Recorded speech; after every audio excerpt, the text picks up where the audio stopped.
Hey guys, Yuliya here. So today I'm going to check on my Dahlia tubers. And I normally check on them about once a month from the moment I start storing them. But around this time of the year, mid-January to end January, I do one big check to make sure that they're not too dry, or if I see any signs of rot, I can do something about it right away without losing an entire clump. So these boxes are usually stored in the basement, and I originally wanted to shoot this video in the basement, but the light was just terrible. So I brought all of these boxes up, and I'm going to go through individual boxes. And I also, what I do around this time of the year, I make a rough count of how many tubers or viable tubers I have left, so I can make or place my Dahlia orders for the following season. So let me just dig into the boxes and show you what's going on. All right, so let's look at this one. So this is Tuki Yuri, and I like to keep the same cultivars in the same box. So even if some of them are not labeled, I assume that it's all the same variety. I have not checked on them since from a month ago, and I could see that this one is starting to dry out a little bit. You see how puckered this is? These look pretty good, and I could definitely tell that the vermiculite is very dusty and dry. So I could see the dust like flying around. So definitely needs some moisture in here. Like, look at this poor guy. Look how puckered this is. Now, this one can still make it through the spring, although this is a great example right here. I'm so glad I pulled this one out. This one is hollow, completely hollow. So what I'm going to do, I'm just going to remove it. And yeah, this guy, you know what? I'll keep this one because there's still enough moisture in these tubers right here. And we'll see if he's gonna make it. But like things like this, you see how healthy this one is? And I think because that one was not covered with vermiculite as well as this one. So you definitely have to make sure that they're covered really well. So let's assume I counted them all, say 5 in here, 5 Tuki Yuris. Make sure that you cover them back with the vermiculite. And what I do is I just spray the top generously, not just light spraying, but I spray them a lot because next time I'll look at them will be months from now. And our air, because of the heat in the house, obviously dries out very quickly. All right, so let's look at this one here.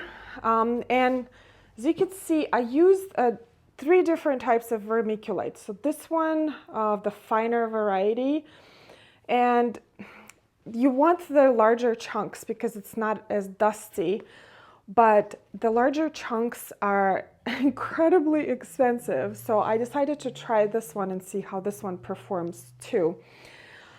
You can see the tubers here. Look at this guy. Oh my goodness, look how big this is. I do not divide my tubers in the fall. I divide them in the spring. And this is definitely, I have probably like 4 to 5 clumps out of this one clump here. This looks pretty good. Emery Paul. What is this one here? Thomas Edison. All right. Okay, so you see how plump, nice and plump they are. So this is okay. Look at this big guy too. Oh my goodness. Another Emery Paul. Emery Paul is one of my most favorite dahlias, not because it's gorgeous, very large plate-sized dahlia, but also the tubers store so well in the winter. All right, so this one is good. I got 2 Emery Pauls here and 1 Thomas Edison. Let's see. Yeah, this needs to be sprayed. Okay. Obviously do not have enough vermiculite here, but they did pretty good. All right, let me just spray these. Sometimes if your box is on the bottom of the pile of boxes. You don't really need a lot of vermiculite to cover the clumps because there's enough moisture when you close it and you put some stuff on top of it. The moisture does not escape. In comparison, if you had the box all the way on top of the pile, obviously it dries out quicker. All right, so this one is done. Here's the third type of vermiculite. This one I just got from Home Depot. And let's see what's going on over here. Myrtle Folly. Okay, this looks pretty good. Nice and plump. I don't like to squish the tubers a lot because sometimes when you do that, you actually bruise the tuber and that creates entrances for fungal or bacterial activity. All right, and there's like some tiny tubers that I don't even have the labels for. But I mean, it looks pretty good. Looks pretty good. This vermiculite is super dry. So in this case, what I usually do, I'm just going to take all of these tubers out and I'm going to moisten it. Oops, I'm making a big mess. In this case, I'm just going to pour almost a cup of water in there. You'll be surprised just how quickly it absorbs it. And you can almost hear the popping of the vermiculite. So spraying in this case is not going to cut it. You're just going to have to add a lot more water. And then put your tubers back in there.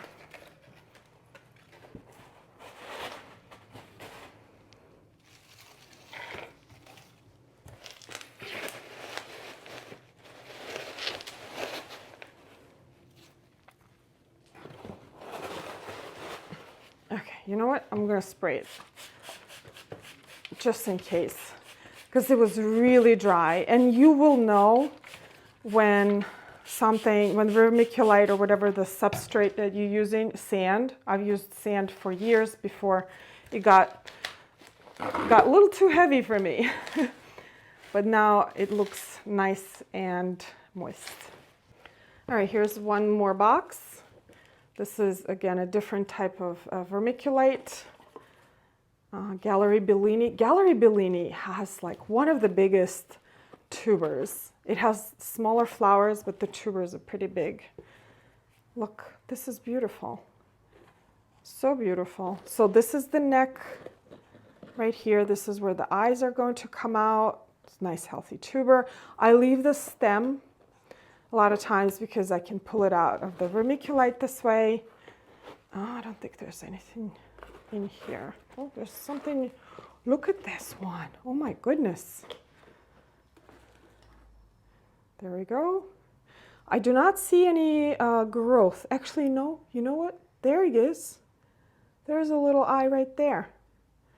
So you know what? This vermiculite seems kind of moist to me, so I am not going to spray it because I'm starting to see signs of growth, which means there's enough moisture in here. I don't want to encourage a lot more growth right now, so I'm just going to leave it alone like this. Cover them up, of course. Okay, guys, go back to bed. So I looked at all of the Dahlia tubers, but I also had some elephant ears in storage. So like this big guy, look how beautiful this is. So I check those two to make sure that they don't have any signs of rot. So this one is okay. This one weighs probably a pound. It's a big guy. And I have entire bag right here, and I do not store them in any sort of substrate.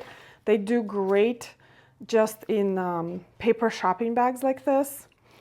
So this one is okay, and I got tons of babies. Just go over and see if everyone is okay. I love this activity around January time because it's sort of like the first gardening chore, even before I start seeds. Uh-oh, You see, there's some fungal activity right here. This was on the bottom of the bag, so air circulation. I'm going to put it in a different bag just in case. This one's okay. All right, so these guys are okay. I have 2 more bags of these.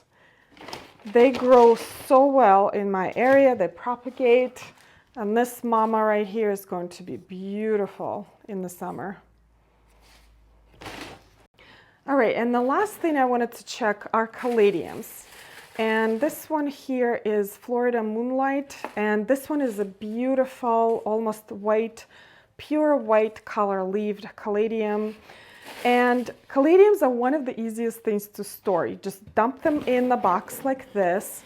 I do not use any substrate, and they store really well over the winter, but I do check on them just like I check on the dahlias and elephant ears to make sure that there's no rot on the corms. So these are corms. As you can see, I don't clean out the leaves or debris or anything like that. And I just go over the corms, make sure that they're okay and not hollow. They have some weight to them. So I have another box here, and I wanted to show you this thing here.